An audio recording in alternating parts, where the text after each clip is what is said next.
Hi, everybody. This is Joanne Eisen with Reach the Unlimited, and thank you so much for being with me again for another week of great conversation. And I would like to welcome my guest today, Reverend Barry King, and he is connected to a very good friend of mine, and we had the most amazing conversation. And I learned so much from just chatting with him. And then he teaches a lot of classes, and they're really, really good. And so I really was excited to have him on to share him with you guys. So thank you so much for being here with us today. My pleasure, for sure. Tell everybody a little about you and how you got to where you are today, because you've had an amazing journey to get to where you are. I've been totally blessed. One of the greatest things for me is I've always been blessed to do things I love doing. Mm-hmm. That's which good. is a great place to start. And for me, I've always been intuitive, always been, psychic, for want of a better word, but always had that as part of me. But for my whole youth, I pushed it down, pushed it away, didn't want to deal with it, totally ignored it. And then as time went on, I got into probably my late teens and so, and I was still pretty connected to things. There were times when I could pick up, like the phone I would pick up the phone before it rang, you know. And I realized fairly quickly that wasn't something one should do very much. So I kind of pulled back on that a bit, and so I actually began my career in natural history and then museums. So I worked in museums for over 47 years, actually, running museums and working with people and doing working with objects and culture. Really, it was an incredibly rich environment to work in. And I had the opportunity while I was there to do a lot of work doing environmental studies and nature studies and those kinds of things. So it allowed me to connect to the world around me and allowed me to learn ways to work with people that was very comfortable and joyful and enriching for not only them but also for me. So that was my primary profession over the years. But at the same time, what I was doing is I was also working with spirit. And when I was in my late 20s, I met my wife, and the way we met actually was we two friends decided we should meet. And both Sandy and I had decided, no, there's really no one out there for us. We're really, we're destined to be, unconnected for our lives. But anyway, we went to this party, and both of us were very tentative and kind of nervous. And Sandy didn't realize it, but she was allergic to a whole bunch of things. And so our people who invited us actually gave her a Coke with maraschino cherry juice in it. And she realized that she was super allergic to that. So when the clock struck midnight, she was on the back deck being sick. And so I spent the whole night holding the bucket for her, putting compresses on her head. We chatted. And the truth is, we probably wouldn't have had the opportunity really to get to know each other if that hadn't happened. And as it turned out, we shared lots of interests, and Sandy really was allergic to everything. But that was New Year's Eve, and and I lived in a different city, actually. So by February 14th, on Valentine's Day, we got engaged. Oh my! No, and it just seemed perfect. And we were together for over 30 years, and we worked together. And over that time, we developed an interfaith ministry. And worked in that for about 30 years, 35 years. And and we also developed a seminary, so to kind of enrich people and to give them an opportunity to become ministers or counselors or energy workers or mediums, and we kind of developed that seminary. And so those two things were pretty fundamental to who we were, and so we ran that. Sandy passed away about 6-7 years ago now. So, Wow. so we ran that for about 35 years, and we still operate it and run things, but a little bit reduced because it's just me now.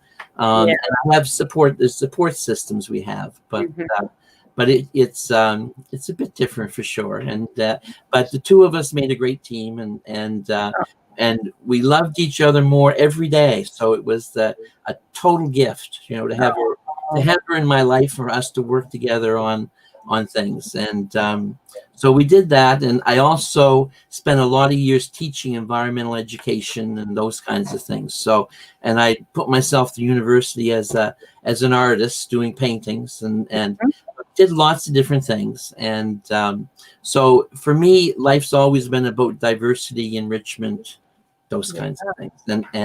And when Sandy and I got together, we really felt it was important, I guess, to see people have an environment where they could go and celebrate their understanding of spirit and God without being fearful.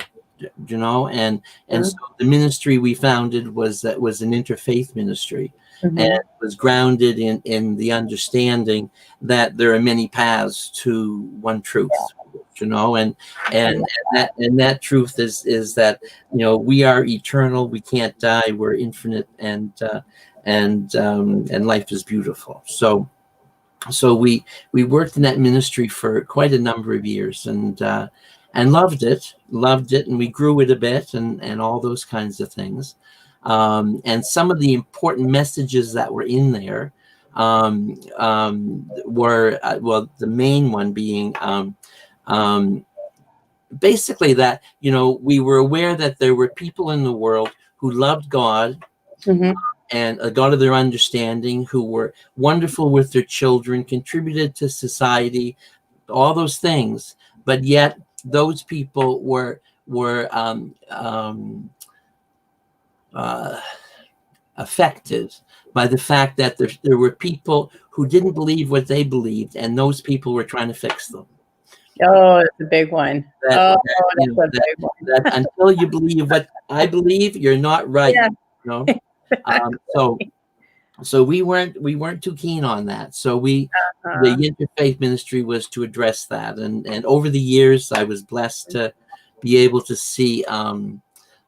To do lots of different things, to work with lots of different people, to work, growing the interfaith ministry, but really it was an interfaith community. So we grew in it, and so I got to meet witch doctors, voodoo priestess, the whole spectrum of traditions, and celebrate them all. Yeah, and to understand that it's the same truth in all of them. And so we were blessed to be able to do that, and just being able to work together was a blessing. So it was so that really is, for the most part, the journey in terms of the ministry. And my interest in working with spirit was always there. And when Sandy and I got together, we both pursued the interfaith ministry. We became we actually started with a group called the Spiritual Science Fellowship, which was in Montreal, and then as time went on, we kind of evolved into the Open International Interfaith Ministry, which was one that we kind of founded just because we didn't want it to be limited by geography and geographics. We wanted it to be more open. But we were thankful for the gift of the fellowship, the Spiritual Science Fellowship, because that was really where we learned how to work with spirit and to connect and to meet all these amazing people out there who were learning and growing and becoming, you know, and we were, and in a museum, I had the perfect environment really to learn anything I wanted to learn. And because I was in education, I did a lot of programming, those kinds of things, and I was surrounded by amazing objects, all of which had energy, and I could learn how to paint and learn how to weave and learn how to spin and learn all these amazing things and be able to share it with people. But at the same time, we were doing interfaith services. I think I did over the last 10 years, maybe over 2,000 weddings. You know, we did interfaith weddings, and we were the about 10 years ago now. The first we did the first same-sex wedding here on Prince Edward Island. Wow. And that was a real pleasure to be able to do for people and share that. And we were thrilled that it was so accepted. And and we had been doing same-sex services and stuff for many years, so people could be partners and have a ministering that was with that. But then once it became legal, it was a nice thing to be able to share too. So we've been blessed over the years to understand God is a God of diversity. And that's really important for people to know. I love that how you use that phrase several times, because we all have our belief in what God is to us based on where we came from, our background, whatever we were taught. But it's bigger than that. I feel like what I learned when I was younger was a very limited, like in a box God. And when you start to really unpack and realize the magnitude of what God, your source, whatever your connection is to the magnet, and I believe we don't even know the magnitude yet. Oh gosh, no, no. It's from my point of view, God is beyond our understanding. I don't think we'll ever really understand it. But what I'm thrilled to live in is a time when we have a science, through quantum physics, that's allowing us to understand better a number of things that, to me, we've always believed, and I've been teaching for almost 40 years now. But we've been able to validate the fact that we're all connected. That each every one of us is connected, that there's life is purposeful, that and that connection is validatable. Like there's no question that we are connected to each other, and so those kinds of things are crucial to understanding spirit. Can you talk a little bit about what you mean when you say life is purposeful? I guess the way I would say it, I don't think we live in randomness. Look around you. Everything in your room, everything on a piece of paper, everything in your society is there because we've created it. We have chosen it, and we, if this cup, for example, you can't see it. This cup, someone chose to make it like this. Yes. And then I chose to have it. Yeah. And so, there's no randomness around us, really. Things are purposeful and meaningful. And I do think that when we come into life, and I've had spirit validate this to me many times, but when we come into life, I believe we choose our parents, we choose our circumstances, we choose the time, we choose the place, and then we choose to forget why we chose it.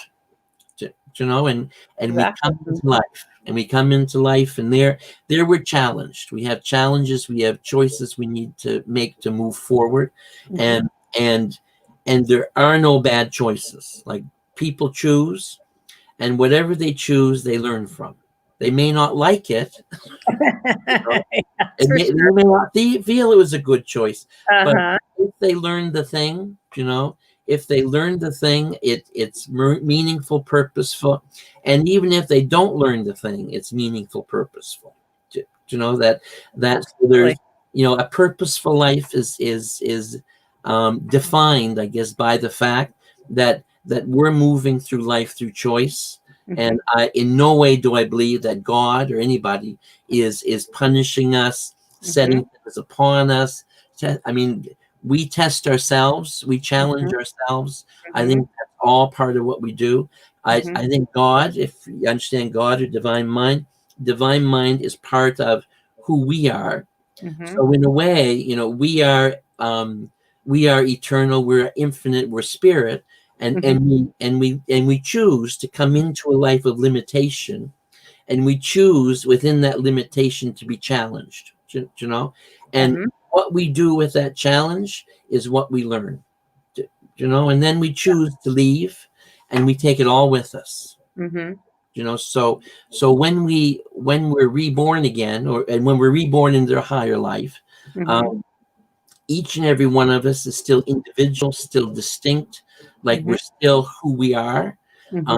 But we are, when in the higher life, in heaven world, or however you understand it, in the higher life, we're connected to all those memories, all those thoughts, all those aspects of ourselves that when we were in this physical life, we forgot.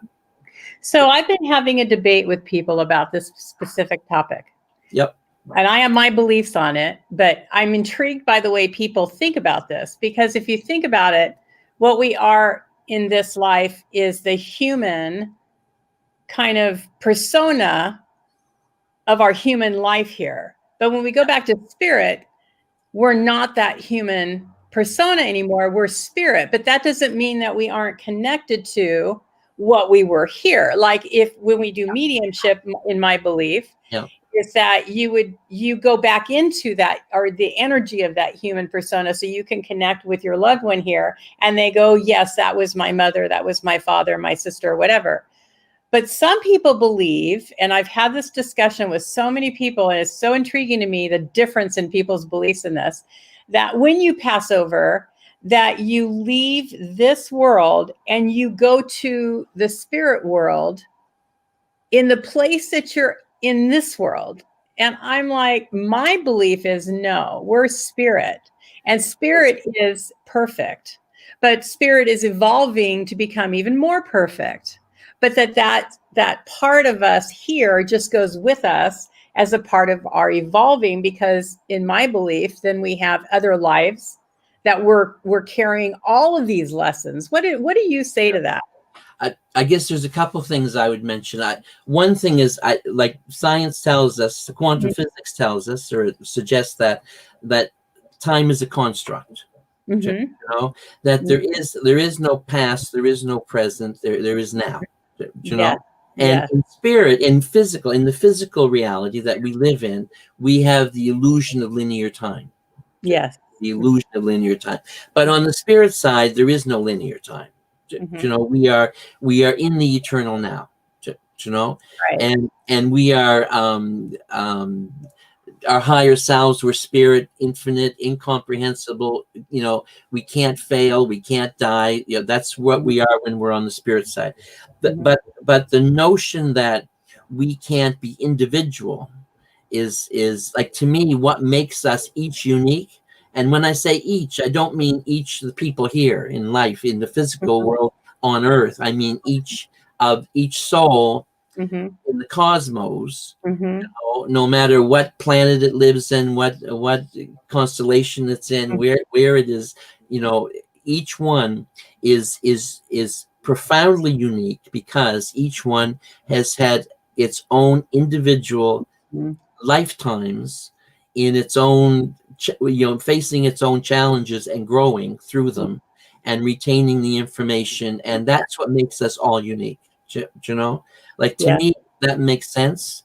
And the other part of that is that we don't go into, and we're part of divine mind. There's no question. Like, that doesn't mean we're not part of divine mind. It doesn't mean that we're not part of something greater than ourselves. We're all part of that, because we're all connected. And there's and I'm going to do a science fiction show thing, because there was a show I watched, and I thought it was so interesting because it spoke to me. It was it was Star Trek. It was a Star Trek show, and Okay. and it had shapeshifters, in it. Uh-huh. And the shapeshifters were a fluid. They're fluid, and they would go into a great ocean, and they would all be connected to each other, but still individual. Mhm. They'd Mhm. be able to step out of the ocean and be an individual, take whatever form they want, and then step back into the ocean and join the minds and the thoughts of all of them, but retain its own individuality. And I thought, isn't that interesting? Yeah.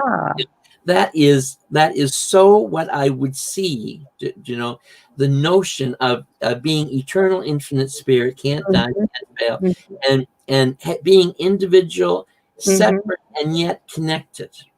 Could you imagine what this world would be like if we could have even a sliver of that kind of thinking?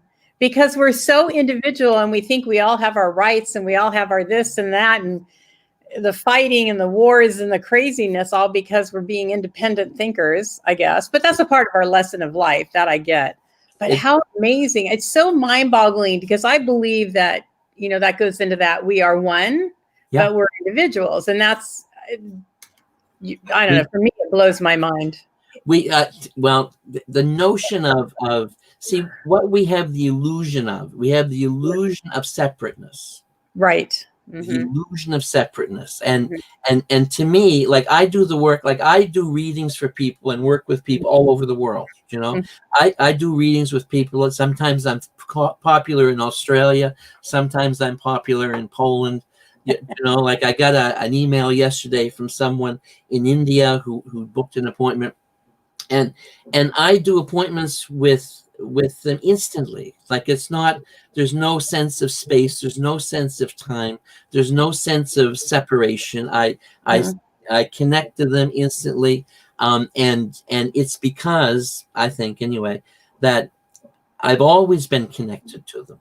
Mm-hmm. I've always been connected to you, Right. but it's only in this moment when my focus and attention is on you that I'm aware of the connection and I'm paying attention to it. And Yeah. so to me, that speaks to the fact that we are, not only are we one people, but Mm-hmm. we're also one mind. And even though we retain our individuality and our separateness, and that's a choice, Mm-hmm. we are all connected. And I mean, and I have the pleasure of doing readings with people who come in, sit in front of me, and in that moment, I and they are one person. Like, we are connected. I am them. And it's so interesting to me is when they leave, I all the information that went through me for them is gone. Mm-hmm. When they leave, 10 minutes later, Alex might say, well, Barry, how did they do this or what? And I have no idea. I don't even know whether it was a man or a woman, because I don't remember them. And to me, I find that fascinating, because, and then if I see them 5 years from now and they sit in front of me, I'm connected again. And even though I didn't remember I had seen them, there are things that will come back to me from our first meeting. Mm-hmm. So it's quite fascinating, the whole notion of it. It's anyway. I find it fascinating that we even set up this kind of environment for us to learn from. That alone, to me, what we do here on Earth blows my mind and I understand it's the density and the experiences and the independence. All these things play a very important part in our evolving. But it just blows my mind what we created for our classroom, for our learning, and how we go about learning. When you were doing the interfaith ministry, what were some of the biggest challenges that people would have to get over or change or shift their thinking from old thinking? Well, we also believe in the ministry. We also celebrate spirit, as part of that. And there were times, like, this was 30 years ago, mind you, but we never hid what we did. We were out front about it. We thought, there's to us, if we're gonna be this, you've got to own this. Mm-hmm. And Sandy was a guidance counselor in the school system. I worked in museums, and both of us had good positions and were well respected in the community and stuff. But I worked as a psychic, and she worked as a psychic and intuitive, and we gained respect, because we did it in a way that was grounded, not fearful. Like, to me, fear and spiritual life have no place together. Exactly. Like nobody who is in a spiritual life should be afraid of their connection to spirit. Nobody, because But we're taught that. We're taught, a lot of people are taught that, to be afraid. We are taught that, and we're taught that because for a number of reasons, I suspect. But one is that people are controlled by fear much better than they're controlled by truth. And we're seeing that really well in the U.S. right now. I'm totally seeing that right now. Totally, because people use fear to manipulate and control people. And I'm not saying all religion is manipulating, controlling. That's not what I'm saying. What I'm saying is individuals in those traditions, in those things, who are trying to build, at the expense of others, will use fear. And the interfaith ministry, when we were involved in it, it was about rejecting fear. I remember once I was at a session and a workshop, and it was like 12 o'clock at night, and this amazingly dressed African man came in the front doors, and there was a big fuss around him, and he was dressed as he was a shaman, and in full garb, and he had just left Ghana. And the death squads were trying to catch him, were trying to get him, because they were trying to kill him. And they were trying to kill him not because he was creating fear or he was creating hatred or anything, but because he was a pacifist. And he was fighting for peace in this country, fighting for love in this country, and they wanted him gone. And I've seen the same with voodoo priestess and all of traditions where people are seen, as what the fear is, the fear we've been taught, and rather than the truth of why they do it. Like, there's no difference between African witch doctor, voodoo priestess, a rabbi, a monk, a minister. They're all fighting for the same thing, and that is truth. And that connection, the notion that we are separate, is not true. I mean, we are not separate. And we see that now with the environmental crisis we're in, and all kinds of other things that we're aware of. But we're also we also have responsibility, like my husband working for people. All the work all we've ever done, Sandy and I, was to put what we had back into the ministering and help out as we could, and it was the most wondrous thing to do. I wouldn't change a moment of it, because it made a difference not only for people but also for us, because one of the things you were mentioning about spirit and why we would choose to come back into this, because the assumption is that if we're eternal, infinite spirit, there's an assumption that we know certain things.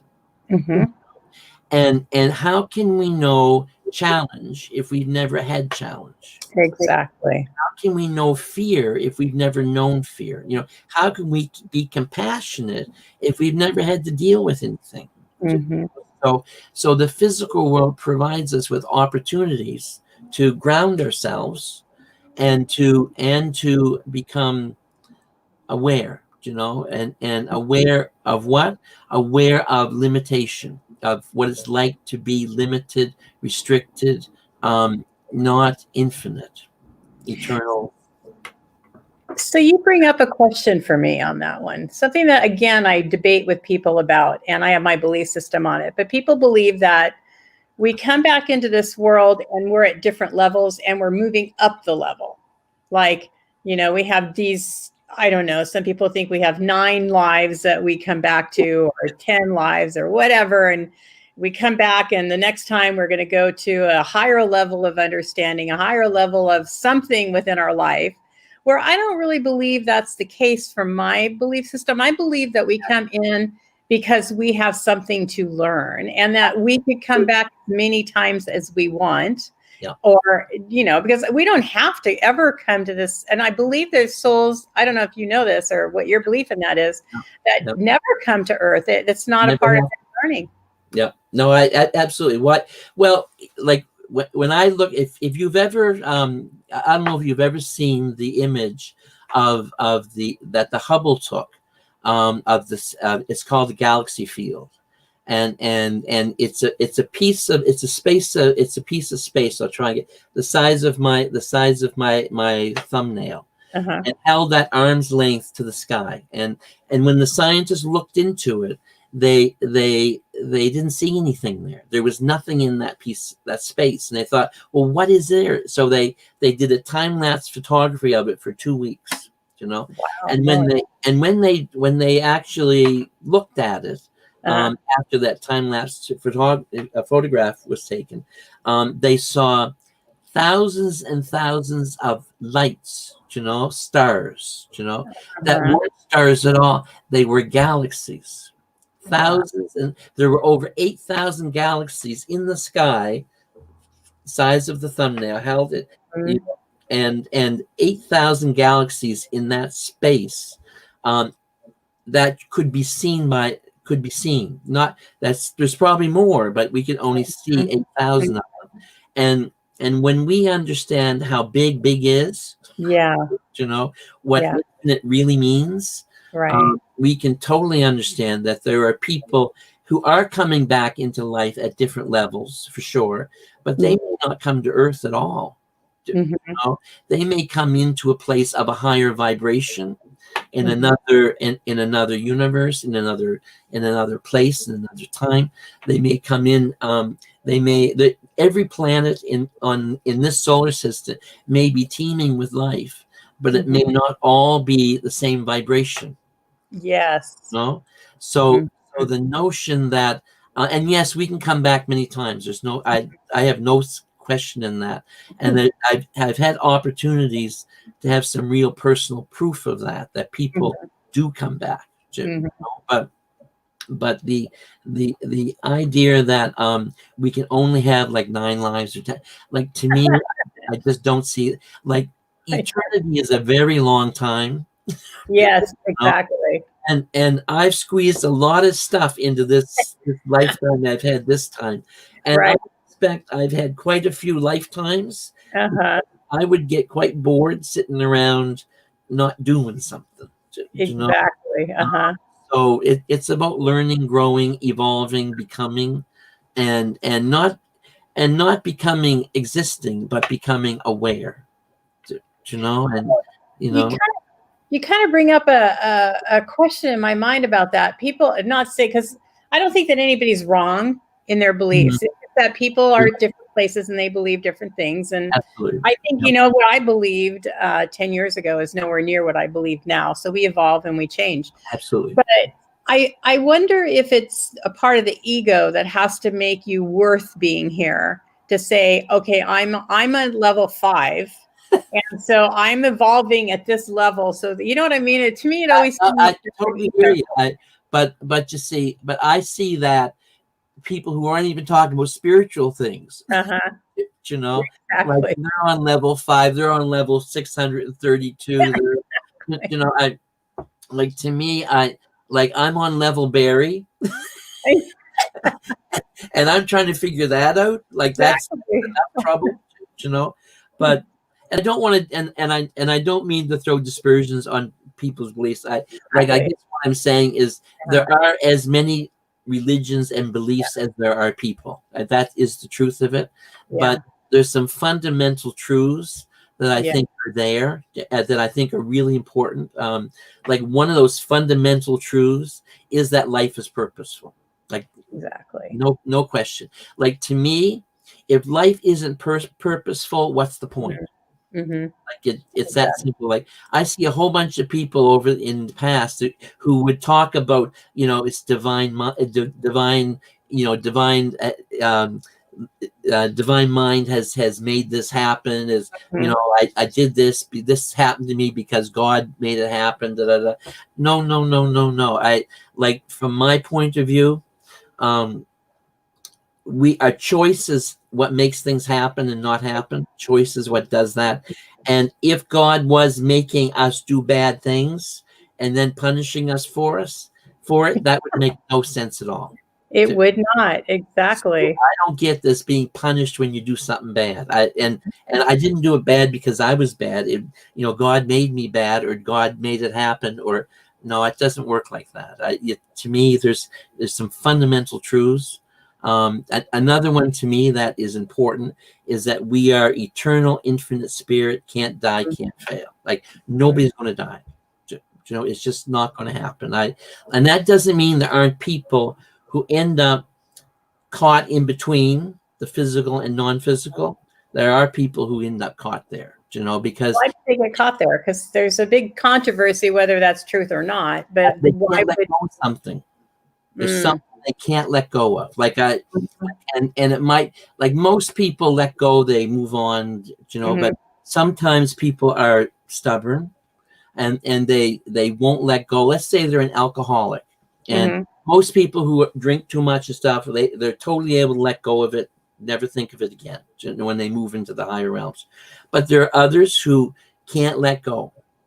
And what they do is they're kind of caught in between, because the only place they can experience it is through someone who's drinking, because if they move out of it, they can't. So they have to hang around, That's an interesting point of view.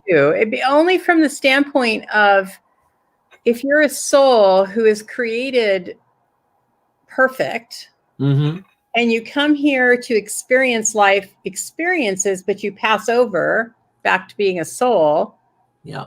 Why would you choose to stay in a misery to experience an addiction or whatever the pull that keeps you here? Why would you do that as a soul? There's something you haven't learned in it.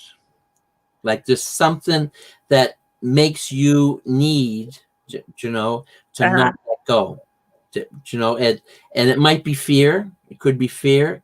It could be a belief that you are trapped, that you can't get out of it. So is that more still of your human mind not giving into actually releasing the spiritual? It's still like, I don't like, it's not to me, it's part of that learning thing, is to learn to let go. Like we a lot of us in our physical lives choose things that create misery and upset and stuff, and sometimes we hang on to fears, and we hang on to an expectation, and it's absolutely possible for that to continue to happen, and that's not often. This doesn't happen all the time, for sure. But it does occur that there are, like, call them lost souls, call them however you want to call them, but what they are is vibrationally they're caught between, and things that are of the same vibration tend to gather together. So if you're greedy and selfish and you can't let go of it, when you die, you're going to go to a place where people are greedy and selfish and they can't let go of it until you think, oh my God, I can't stand this. I'm going to grow to this, and someone will carry out. It is that simple. So Susan, thank you for asking that. So Susan was saying that her dad was delusional and he didn't believe that he was dead. And so she had somebody help him. He was there for 3 years, had somebody help him cross over. So that was going to be one of my questions, is a lot of people believe that they can help people cross over to the other side. And I've always been a little doubtful of that, only from the standpoint of, okay, so how would somebody get from being in that stuck world to going over? And then I won't go into what my thinking on that is. No, I give you a real example. I I was called to a house that had a haunting going on, and the lady, they had the lights have been coming on and off for weeks, months, and they never could figure out why they would come on and off. Middle of the night, the TV would come on blaring, that kind of thing. And they someone had said maybe the place is haunted. They said no, that's just nonsense. So the woman who owned the house was doing the laundry, and upstairs at the top of the stairs in the attic there was a room up there, and she had gone up there with her arms full of laundry, and she got to the top of the stairs, and she's looking around. There's no place to set the laundry, and the door opened. And so she walked through the door, and the door closed. And so she said, well, there's something going on here. So she came down, she called me, and she said, Barry, can you come and have a look and see if there's someone in the house and what's going on and stuff. And I went and I went upstairs, and there was a woman up there, and that woman did not know she was dead to start with. And she was trying to figure out who these people were in the house. Like, she had no idea who they are, what they were doing there, but she was trying to kind of chase them out a bit. And that's what the radio thing was about. The TV, she would make noise. She would try, and why she was still there was she was waiting for her son to come home, because that room up in the attic was where her son lived. Like, that's where he grew up. And when he left home to go to the war, that was his bedroom, and he didn't come back. And she died before she found out that, like, before the family found out. She died before they found out that he had been killed in the war. Oh my. And so she was waiting there for him to come home. That's what she was doing up there. And so when I went up and talked to her and said, no, you've passed over, that light you see, don't be afraid of it. You like, he's over there. He's and so we called on him. He came in and he took her over with him. Oh, wow. And so she left with him. And I had gone downstairs and told the people downstairs that I knew who it was, and yes, I would tell her to leave, and all that would be good. And the woman said, well, no, she doesn't have to leave if she doesn't want to. We just didn't know what it was. And I said, no, I think we'll let her leave. So I said, but I did say to the woman, if you ever want to come back, just to come back and be here for a little bit, you're welcome to do that. Just don't do the noise. And so about a year later, the woman called me who had asked me to do the thing, and she said, I just wanted to let you know, whatever, I forget what her name was, came back last night, and she turned all the radios on and the TV on, but left them on low. And so, oh my gosh, to me it was a total validation of the reality that, and he's sitting there for like just waiting, and she had no sense of time moving, and that's what we have to understand, is that that the spirit world, time is different. Yeah. And they live in when they're caught in between like that, they can almost live in like a dream world, and you can help them, you can support them, you can find them and free them, but it's about fear. She was afraid. Yeah. Well, I was too. She wanted to go, but she was afraid. I know better, and I'd be afraid. So I had a friend that went to New Orleans, and she said when she was there, she was really aware of how many souls were roaming New Orleans, and they were vampiring people who were drinking. And she said it was so heavy that she had to leave the area because she just couldn't handle the energy there. Which brings me to two questions. Well, I guess the one question: are a lot of these souls that don't pass over, are they just at a lower vibration? And is there a possibility of that lower vibration, or what we would call more of the evil side of the spiritual world? I don't know that I would call it evil. I don't tend to give a lot of how can I say? Yes, there are lower energy entities out there for sure, and there are people that we would consider to be evil, wicked, all those things. But you have to understand that the only power they have is fear. Like that's their power. That's their superpower, is fear, creating fear in people. You know, and if they can create fear in you, they're fed by you. Exactly. And if they're fed by you, they hang around you. You know, so the number one thing is you got to realize that fear is your enemy. You got to you can't fear it. You know, if you fear it, you give it power. And if you think about like a priest, for example, when a priest does I'm going to make this sound entirely too simple, but I'll explain it this way. When a priest does an exorcism, the priest follows a prescribed formula to drive this evil spirit away, because this evil spirit is powerful. Okay. And so he does the prescription, and when he does the prescription, the spirit leaves. But what he doesn't realize is that all he has to do is believe that if he tells the spirit to leave, it will leave. Like it's the whole point of the ceremony is to strengthen his belief that he's going to succeed. If you understand. And so from my point of view, if we don't allow ourselves to be fearful and feed it, then it gives us a fair bit of control over it. And there have been a few times in my life when I've come across things that were profoundly wicked, evil, however you want to understand it. And the only power it had was the fear it was creating. That's really crazy. Like and when like people think that there's a battle between good and evil, there's no battle. You know, good always wins. You know, like there, you know, you got to think about it. There's light and there's the absence of light. You put light into the absence of light, and it becomes light. Yes. If you follow me. So when you tell them to leave, if you believe it and you understand it, then they're gone.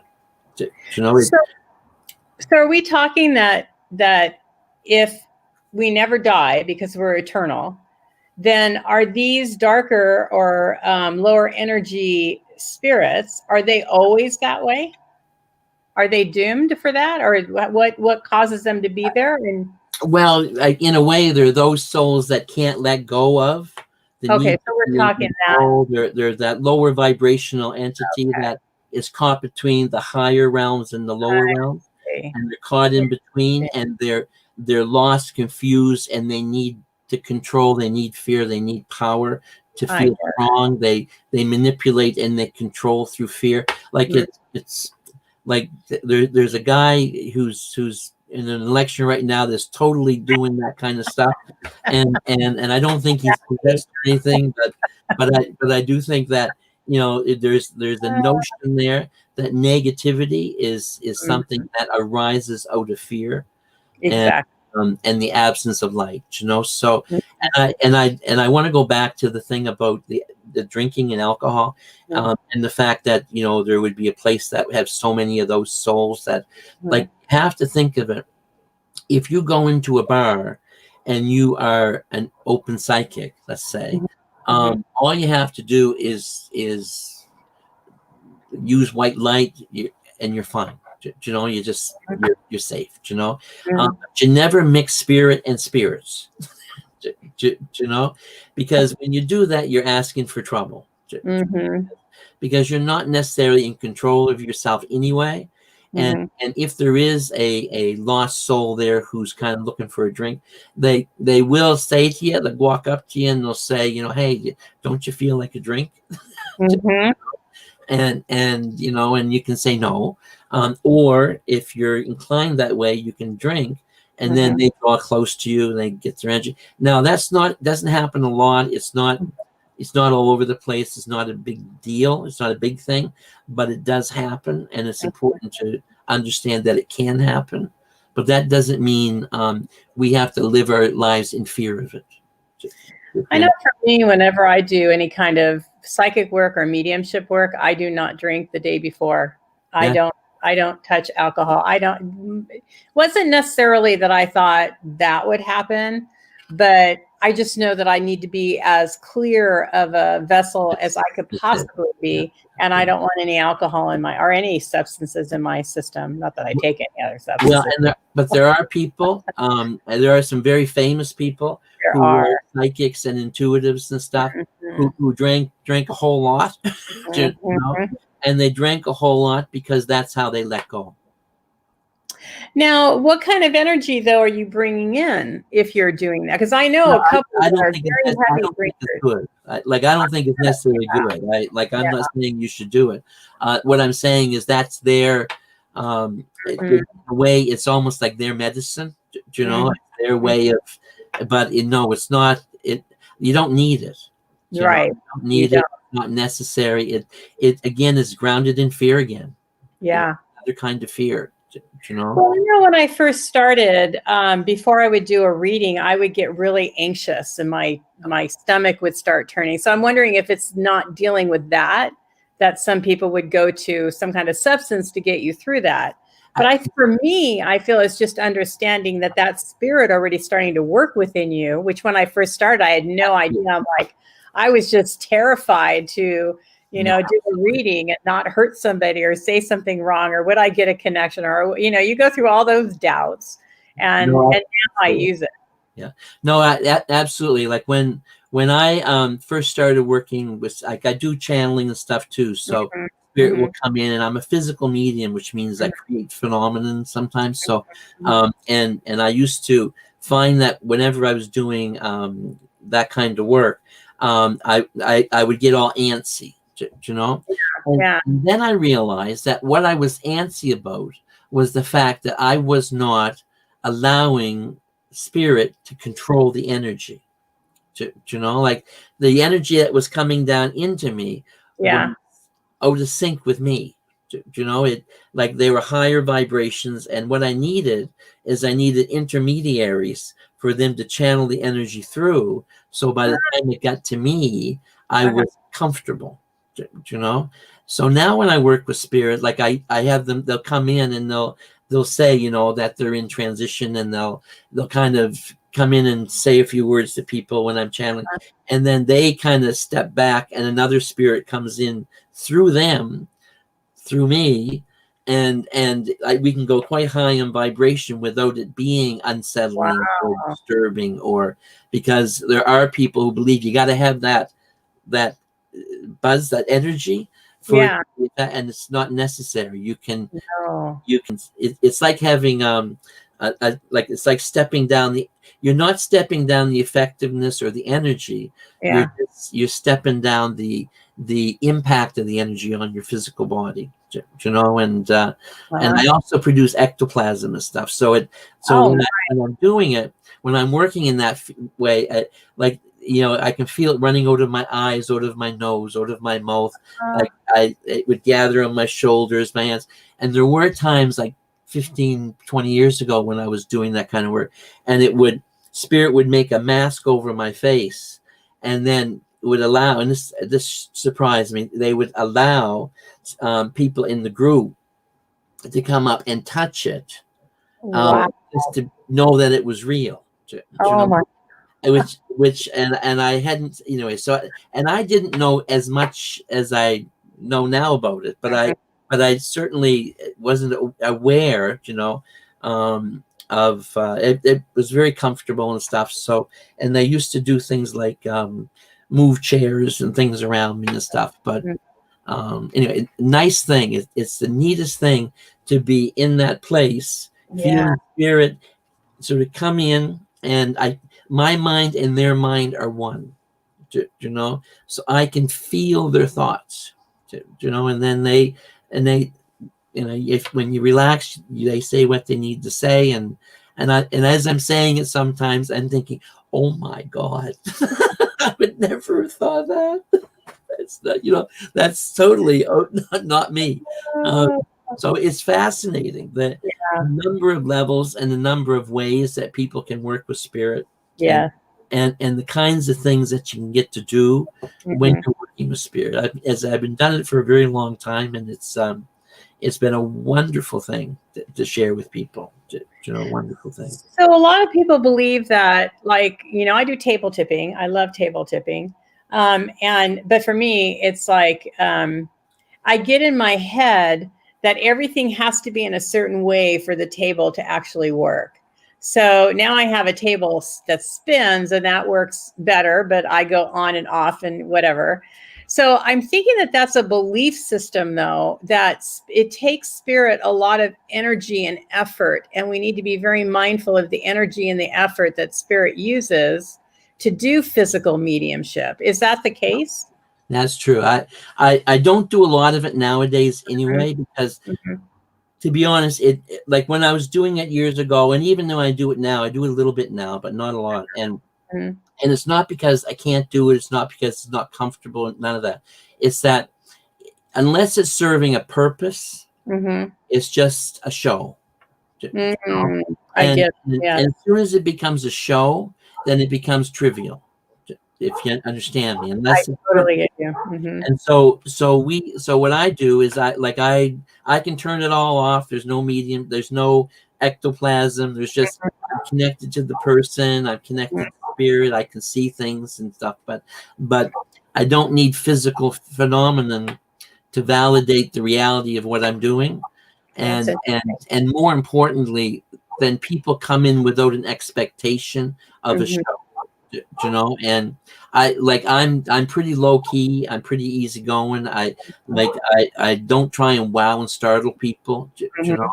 To me, it's about sharing things in a way that's meaningful, purposeful, transformational, helping them make choices that are going to move them forward. Those kinds of things. Right. But it's not about and sometimes, well, often a reading can be startling and amazing to people. That's not why we do it. Right. We do it to heal people, to support them, to empower them. And I find it really fascinating that it's like there's no need for drama in it. And there's no need for fear in it. So what I'm hearing you say, because now you're making me think all this, what I'm hearing you say is that when you're doing something that would be in the physical realm of mediumship, then basically what you're doing again is coming from an egoic side of you, because you're wanting to prove something or show something and look at, I can do this. I can do the ectoplasm. I have so many people that are like, they are living for the day that they do that. And I'm like, I don't know why you are, but okay. But it's almost like you're the center of that attention then. It can, like, yes, that's one of the greatest challenges in doing this kind of work is that you have to realize that it's normal. Like what I do when I'm working with spirit is not special, not extraordinary. It's normal. And so as long as I'm not doing it for the show, if people come in and they have an expectation of a show, and like for example, like let's just say they come, I'm going to say the word petunia to them, and if I say the word petunia, then they know it's real. Exactly. But that's not what it's about. It's got to be about truth and perspective and giving people what they need, not necessarily always exactly what they want. Exactly. You know what I mean? Like I have people who've come in and said, one lady came in once and she had a golf course she owned and she wanted, and she kept asking Spirit, should I sell it? And Spirit kept saying to her, well, you love the golf course. It's been in your family for years. It's making money. It's doing okay. And she kept saying, yes, but should I sell it? And then Spirit would say, but it's important in your life. It's, you know, da, da, da. And she said, well, should I sell it? And finally Spirit said, okay, sell it. You know, and she said, no, I don't want to sell it. You know? That's like a normal conversation we would have with our friends or whatever. And Spirit said to her, well, why do you want to sell it? Like, why are you asking to sell it? Like, you know, you don't need to sell it. It's not necessary. But the other thing when I'm working with Spirit that I find really important is that I can't, it's not my job to make up people's minds to make decisions for them. Right. It's my job to give them information that helps them make their own decisions, you know, because if I make the decision, they don't own it. Right. Exactly. They don't own it. It's not much good to them, because next time they make a decision, they'll go looking for someone to make it for them. And that has to have an exclamation point after it. You never go to anybody to make a choice for you. You have to make your own choice. You have to make your that's the whole point of being here.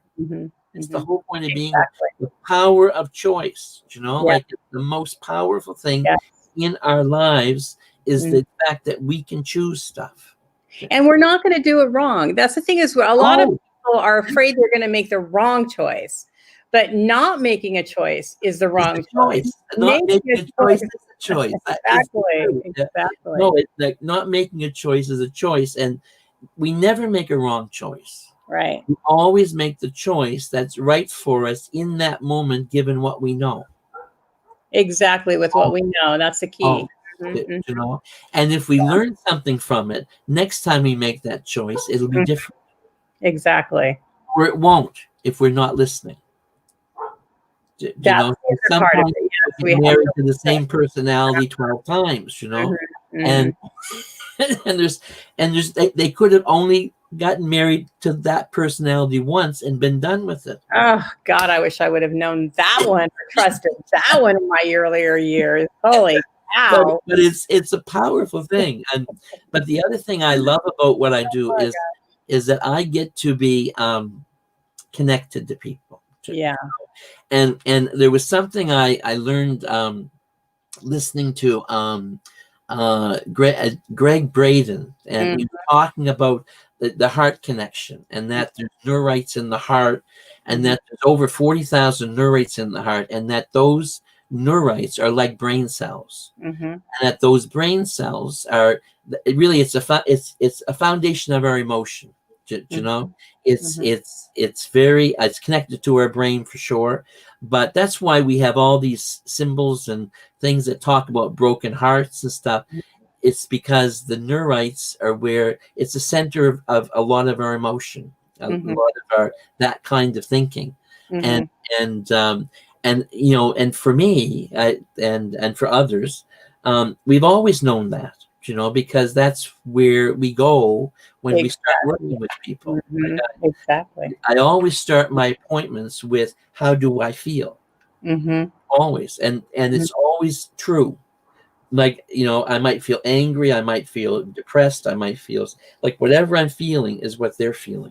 And the connection is very strong. It's a good place to start. You know? And all of us have it, whether you know it or not. All of us have it. We just don't. We have to learn to pay attention to it. It's normal.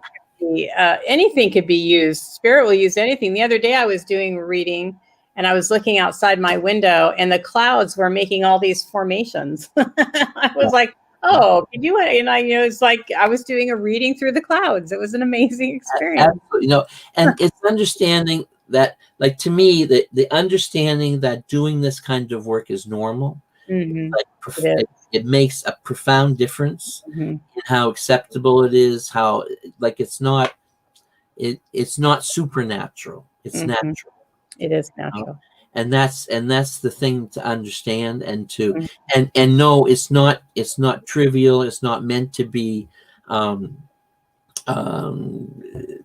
abused, you know.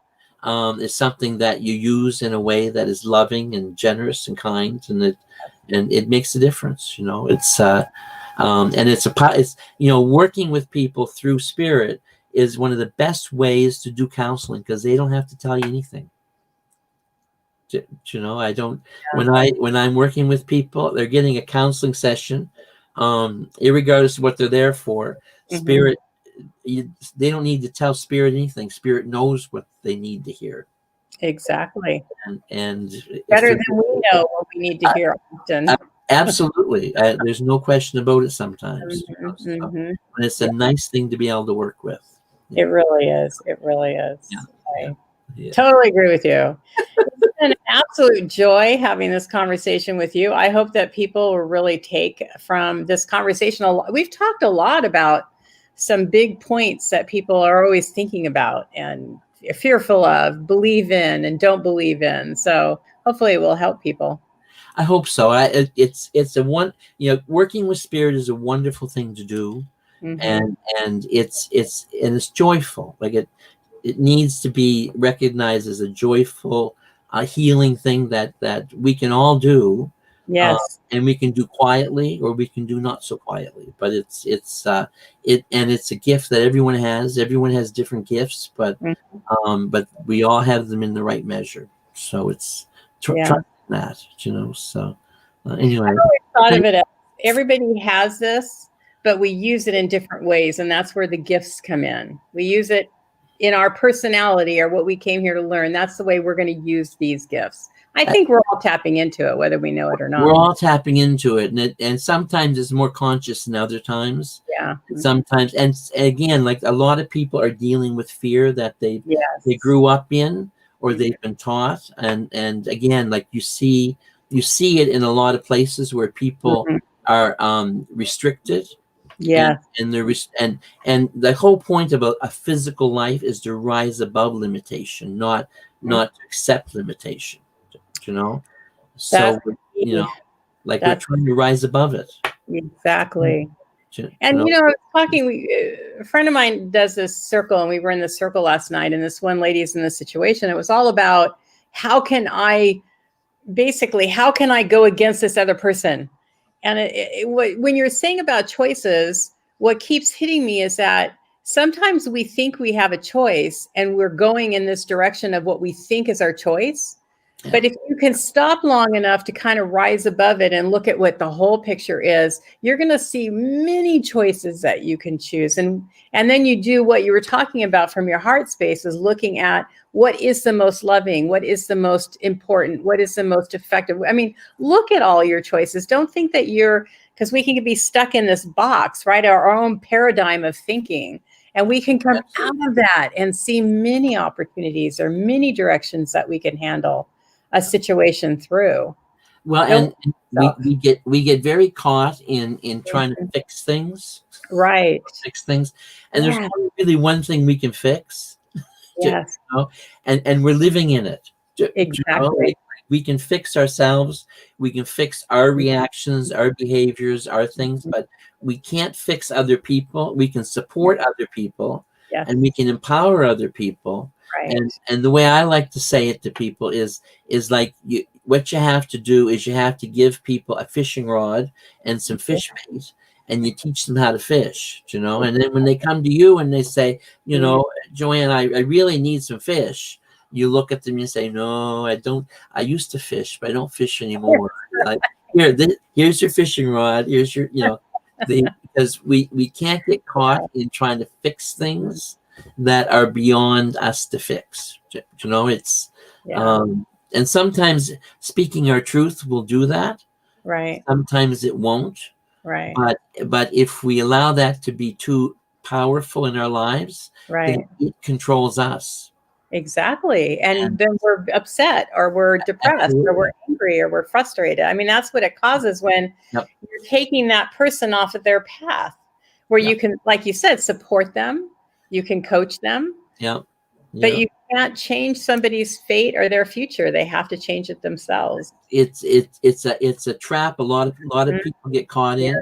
A lot of people do. Like one of the things we used to do, this was years ago now. No, I guess I still do it too. I'd still do it, but I learned years ago when you're faced with someone who is difficult, angry, upset, what you do is you visualize a pink light around them and you send them love.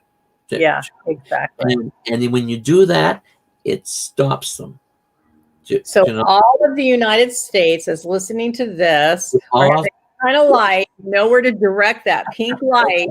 Come on, you guys. big pink light Pink surround light everybody. all around. It's For that matter, just put it all around Washington, D.C., for that matter. that's right. I think either that or we'll call the aliens down and we'll pluck a few people. And I like that idea. but anyway, but it's a chat. Like one of the saddest things I think is that what we find is society is becoming, and I don't mean to make this sound so absolute, but something I miss is the sense of generosity and openness and kindness, and like I don't see it as much as I used to see it. Like even in something as simple as doing business with people. Like you go, like you call like you call up a business and like you're just a number. Like it's not about service, it's not about you as a person, it's not, and that diminishes us all. And then it's on both sides. It's on the receiver and the giver. Exactly. That's So a good point. It is on both sides because people absolutely. think that they deserve something. They deserve it now. They deserve it their way. It's really entitlement is a huge issue. It is a huge, but we've been created to go that way. We've been taught it. We absolutely have been. And I'm starting to sound very old in saying this, but the how we measure things is really important. Like how we value things. Like the people I love and I support and I talk to, I always tell them, if you're going to have a job you love.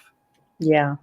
Because that's the most wonderful thing you can give yourself. Even if you don't make a lot of money, if you love it, you're richer than someone with more money than they can spend. And it's a simple truth. And it isn't as judgmental as it sounds. I mean, nothing wrong with making money either, but no, there's not. But if you don't love it, then you're creating a hell within your life. You've seen it time and time again. That's the challenge. It's like if you love to sing, then sing. Yeah. Don't do it for money because then it diminishes it. Right.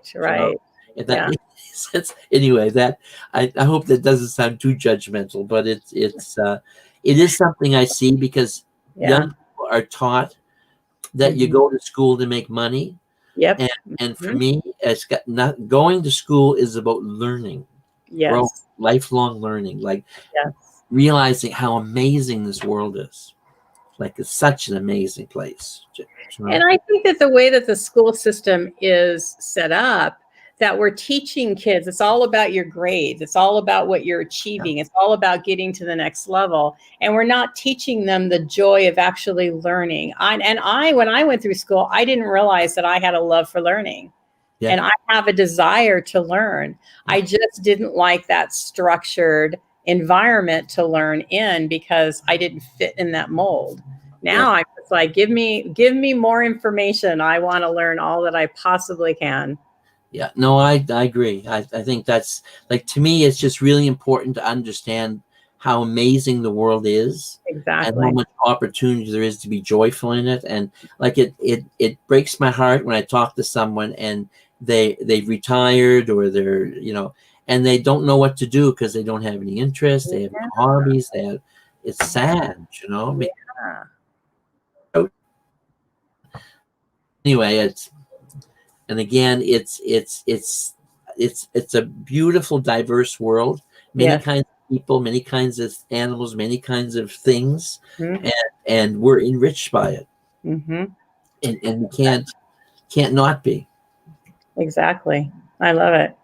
Yeah. Well, do you have any last words that you would like to leave people for people? Do you have any last words you would like to leave everybody with? The most important thing to me is that we are our thoughts. Yes. What you are is what you believe. And And that, to me, that's, as you think, so you are. And that's what you need to understand. Mm-hmm. Fundamental in terms of our existence. Mm-hmm. And also remembering that we are all eternal, infinite spirit, can't die, can't fail. Like, none of you have anything to be afraid of. Yeah, exactly. Life is amazing. Yes, it is. So but it's the notion that as you think, so you are. It's true. It really is. And we've come to where we are from a long past. So it's not like you're going to change that overnight, but it's being aware of what you think is what you are. And then when you start becoming more and more aware of your thoughts and where you're going or how you handled something, then that's where you become aware of where you need to change, and you start working at it, and eventually you get there. Do we have another minute or two? I just want to say we live a great illusion. Yes. And the great illusion is that we live in the physical world. Exactly. We don't live in the physical. We live in mind. And so what we believe is what we live, and it is what we are. And there's a whole bunch of research that's been done over the years on people with multiple personalities. Mm-hmm. What they found was, in one case, a woman had like 10 personalities that exhibited, and they noticed that there were different physical traits that she was having, and they were trying to understand, like, how could this one body have these different physical traits, like she would, in one personality, she would develop rashes and birthmarks and stuff, and in another personality, she would develop diabetes and stomach issues and such. And in another personality, she would have glaucoma and need to wear glasses and so on. And they were discovering that. And every personality had a number of things that changed when the personality came in. And the one that amazed me the most was that of the 10 of them, 9 of them had gray eyes. 1 of them had blue eyes. Isn't that amazing? And when that personality came in, the eye color changed. And they still don't know how it happens, except they know it happens. It's not, it's real, it's concrete, and yet it's not within our realm at this point to understand it. So as you think, so it is. It's true. I mean, there's no other. It's a true study. And there's no way to explain how you could create a mole on one personality and the mole is gone, and you have another scar on this other personality, and absolutely blue eyes on. It's just all in what you believe. And it's one scripture in the Bible that always stuck with me is, if you have faith, you can move mountains. And I used to always ponder on that, and now I understand what that means. If you have that understanding and that truth within you that you can move a mountain, you absolutely can move a mountain, because it's your mind.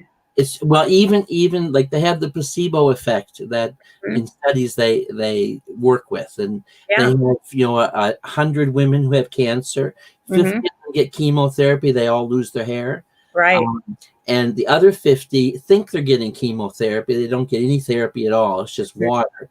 But of those, over 30% will lose their hair. Yep. Just because they believe they're going to. Yep. So our thoughts are so powerful. So if there's one thing you can do to change your life, is change your thoughts. Work with your thoughts. Powerful. And I like the way of saying it, work with your thoughts, because I've been working on changing my thoughts for a while now. Some days are better than others. Yes, some I've overcome, some I haven't. Yeah. Well, we all have that. We're working with. Sure. Exactly. We're all working to change our thoughts, but we can't. But that's a part of what we're here for. It's learning that you have control, you have choice. Yeah, it is control. It is the thing of it. That's the truth. So anyway, no, it's been a great pleasure. Thank you for letting me share. Thank you so much for being here. And nobody asked questions. I guess everybody was just listening. And I know Marilyn has been here, so say hi to Marilyn. I will. Thank you, everybody, for being here. We appreciate you sharing this time with us. And thank you, Reverend Barry, for being with us and sharing your wisdom with us. I really appreciated your time. It's been a joy. Thanks. Okay. Bye now.